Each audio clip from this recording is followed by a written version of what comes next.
نوه الناخب الوطني طارق سكيتوي بالأداء المنتخبي المغربي أمام نظيره السعودي في المباراة الجولة الثالثة من دور المجموعات كأس العرب التي أجريت مساء اليوم الاثنين على أرضية الملعب لوسيل. وأشار المدرب طارق سكيتوي إلى أن العناصر الوطنية قدمت مباراة بروح قتالية عالية. في المباراة عرفت ظروفا خاصة، إذ أن المغرب كان ملزما عليه الفوز ولم يلعب من أجل التعادل. وعبر الناخب الوطني على أن اللاعبين لعبوا بقلبهم وروحهم وبحب كبير القميص الوطني ليحققوا الفوز والتأهل متصدرين للمجموعة الثانية ب7 نقاط.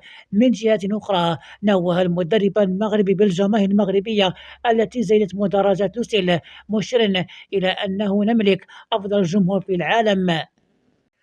كشف فوزي القجع رئيس الجامعة الملكية المغربية لكرة القدم أن محمد وهبي سيتولى قيادة المنتخب الوطني الأولمبي في دورة الألعاب الأولمبية 2028 المقررة في مدينة لوس أنجلوس الأمريكية. وأوضح القجع خلال مداخلته في الدورة الرابعة من الأيام الإفريقي للاستثمار بالجامعة محمد السادس بالرباط أن قرار تعيين وهبي جاء بعد الإنجاز التاريخي الذي حققه المنتخب الوطني رقم 20 سنة بتتويجه بكأس العالم، مؤكدا أن الجامعة تراهن على قدرات المدرب في استعداد الألعاب الأولمبية المقبلة.